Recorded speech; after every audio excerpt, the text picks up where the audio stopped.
നമസ്കാരം. കേരളത്തിലെ മിക്ക രാഷ്ട്രീയ പാർട്ടികൾക്കും മിക്ക രാഷ്ട്രീയ നേതാക്കൾക്കും ഇനി ഉറക്കമില്ല രാത്രികളാണ്.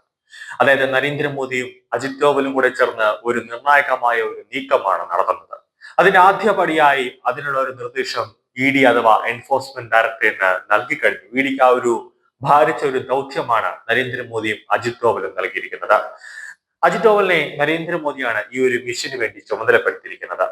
ഇ ഡി പണി തുടങ്ങുന്നതോടെ കേരളത്തിലെ മിക്ക രാഷ്ട്രീയ നേതാക്കളും അകത്തേക്ക് പോകുമെന്ന കാര്യത്തിൽ യാതൊരു സംശയവുമില്ല. എന്താണെന്നാൽ കേരളത്തിലെ ചില കേസുകളുടെ അന്വേഷണം ഇ ഡി അന്വേഷിച്ചപ്പോൾ നേരെ ചെന്ന് എത്തി നിൽക്കുന്ന പ്രഭവ കേന്ദ്രം ദുബായാണ്. ദുബായ് എന്ന് പറയുന്നത് മലയാളികളെ സംബന്ധിച്ചിടത്തോളം കള്ളക്കടത്ത് നടത്തുന്നതിനും അതോടൊപ്പം തന്നെ അനധികൃതമായി സ്വർണം കേരളത്തിലേക്ക് കടത്തിക്കൊണ്ടുവരുന്നതിനും ഹവാല ഇടപാടിനുമൊക്കെ ആയിട്ട് മിക്ക ഉപയോഗിക്കുന്ന ഒരു രാജ്യമായിട്ടാണ് ദുബായെ മലയാളികൾ കാണുന്നത്. സ്വർണ്ണക്കടത്ത് അന്വേഷണത്തിലടക്കം നിർണായകമായ വിവരങ്ങൾ കേന്ദ്ര ഏജൻസിക്ക് കിട്ടി. രാജ്യത്തെ പല അഴിമതികളുടെയും കൈക്കൂലി പണം കൈമാറുന്നത് ദുബായിലാണ്. പിന്നീട് ഇത് സ്വർണമായും മറ്റും കേരളത്തിലേക്ക് എത്തുന്നു. കള്ളപ്പണം വെളുപ്പിക്കാൻ ദുബായിൽ ബിസിനസ് നടത്തുന്ന ഒരു രീതിയുമുണ്ട്.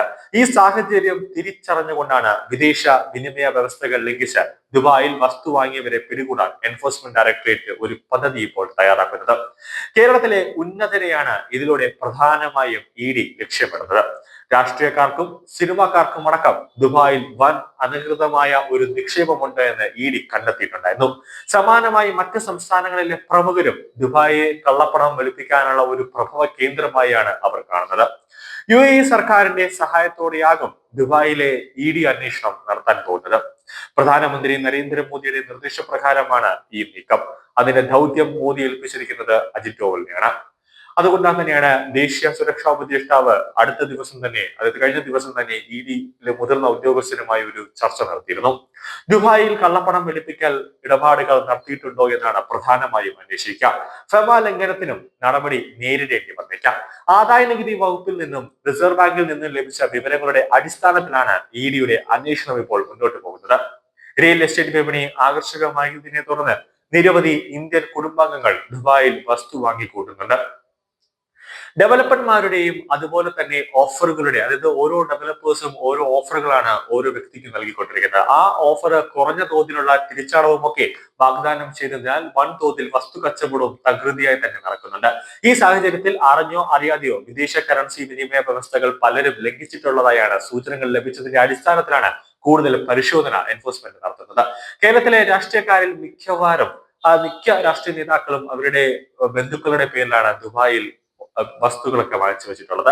കേരളത്തിലെ പ്രമുഖ നേതാവിന്റെ മകൻ അടുത്ത കാലത്തൊന്നും തന്നെ കേരളത്തിൽ വന്നിട്ടില്ല. പക്ഷേ ആ മകനെ കാണാൻ അച്ഛനും അമ്മയും ദുബായിലേക്ക് പോയതടക്കം ഇ ഡി പരിശോധിക്കുന്നുണ്ട്. കേരളത്തിലെ പല പ്രമുഖർക്കും ബന്ധുബലം ദുബായിൽ കൂടുതലാണ്. ഇന്ത്യയിൽ കൊണ്ടുവരുന്നതിന് പകരം കയറ്റുമതി വരുമാനം ഉപയോഗിച്ച് വിദേശത്ത് സ്വത്ത് വാങ്ങുകയും പല കച്ചവടങ്ങളും അവിടെ നടത്തുകയും ചെയ്യുന്നുണ്ട്. പ്രവാസിയായ ബന്ധുവിൽ നിന്ന് സമാനമായി ലഭിച്ച പണം ഉപയോഗിച്ച് വിദേശത്ത് സ്വത്ത് വാങ്ങുക, RBIയുടെ റിബലൈൻസ് റെമിറ്റഡ് സ്കീം, അതായത് LRS വഴി ബാങ്കിംഗ് സംവിധാനത്തിലൂടെ പണം കൈമാറുന്നതിന് പകരം ഹവാല ഇടപാടുകൾ നടത്തുക തുടങ്ങിയവയൊക്കെയാണ് ഈ വിഭാഗത്തിൽ പെടുന്നത്. വിദേശത്ത് ആസ്തികൾ സ്വന്തമാക്കുന്നതിനായി പ്രതിവർഷം $2,50,000 വരെ നിക്ഷേപിക്കാൻ LRS വഴി അനുവാദമുണ്ട്. എന്നാൽ ഈ പരിധി പലരും ലംഘിക്കുന്നുണ്ട് എന്നതാണ് ഇ ഡിയുടെ കണ്ടെത്തലിൽ ഇപ്പോൾ വന്നിരിക്കുന്നത്.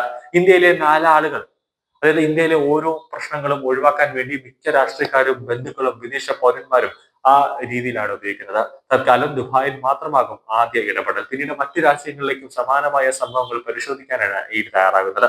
എന്തായാലും കേന്ദ്ര സർക്കാരിന്റെ നിർണായകമായ നീക്കത്തിൽ എന്തായാലും രാഷ്ട്രീയ നേതാക്കൾ ഞെട്ടുമെന്ന കാര്യത്തിൽ ഉറപ്പാണ്. കാരണം ഇവിടെ ഓരോ പദ്ധതി വരുമ്പോഴും, അതായത് സർക്കാരിന്റെ ഓരോ പദ്ധതികൾ വരുമ്പോഴും രാഷ്ട്രീയ നേതാക്കന്മാരും MLA മാരും ഒക്കെ ഇവിടുന്ന് കൈയിട്ട് വാരി ഈ ഫണ്ടുകളെല്ലാം നേരെ ദുബായിൽ കൊണ്ടാണ് ഓരോ ബാങ്കുകളിലും കൊണ്ട് ഇടുന്നത്. അത് വേൾഡ് ബാങ്കിലടക്കം കൊണ്ട് ഓരോ ബാങ്കിലും കൊണ്ട് അവർ നിക്ഷേപിക്കുന്നുണ്ട്. അതെല്ലാം കള്ളപ്പണമാണ്, ഹവാല ഇടപാടുകളാണ്. ഇതെല്ലാം കേരളത്തിൽ വന്നാൽ അത് പിടിക്കും എന്നത് കൊണ്ട് തന്നെയാണ് ഓരോ വ്യാജ പേരുകളിലും ദുബായിലെ ഓരോ ബാങ്കുകളിൽ കൊണ്ട് അവർ നിക്ഷേപിക്കുന്നത്. ഇതൊക്കെ പിടിച്ചുകൊണ്ട് രാജ്യത്തേക്ക് കൊണ്ടുവരാനാണ് മോദി ഇപ്പോൾ ഉത്തരവിട്ടിരിക്കുന്നത്.